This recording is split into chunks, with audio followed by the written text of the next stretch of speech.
Welcome to FinTech Bot Focused, where we discuss, dissect, and implement all things automated trading. If you're into AI tools, trading bots, and FinTech innovations, make sure you subscribe.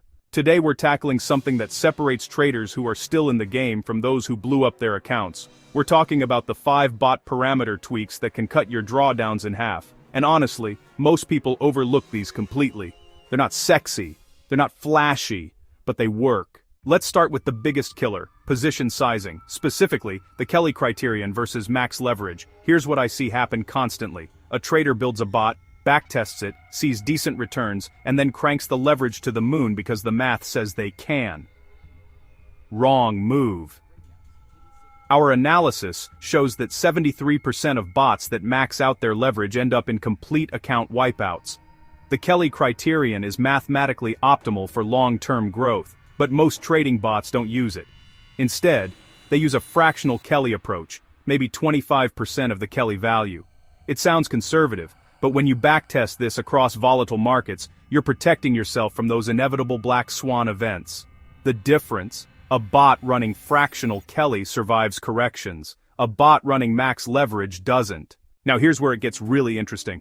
Volatility-adjusted stops. Most traders use a fixed percentage stop loss. Down 5%, you're out, but volatility changes. In a quiet market, 5% might trigger too often. In a crazy market, 5% isn't nearly enough protection. This is where ATR, average true range, comes in.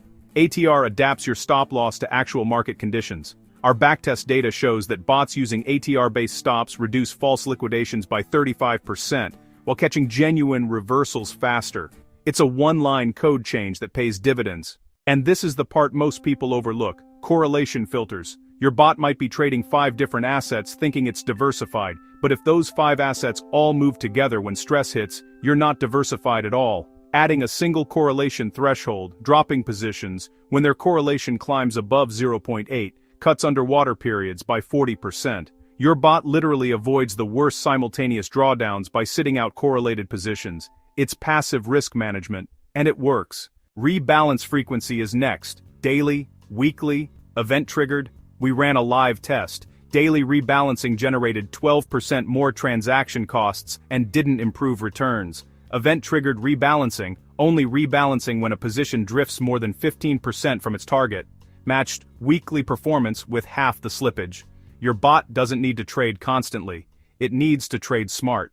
Finally, Drawdown Ceiling Logic. This is your kill switch. Set a maximum acceptable drawdown, say 20%.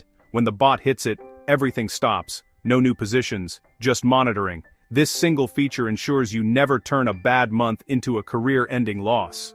We've seen bots with 25% drawdown ceilings preserve capital during 2023's volatility, while continuing to compound gains in calm periods. These 5 tweaks aren't complicated, but they work because they're based on risk management, not optimization. Start with Kelly Criterion Sizing, layer in ATR stops, add correlation filters, test your rebalance frequency, and set that drawdown ceiling. Your bot will look boring in backtest reports, and that's exactly when you know it's working.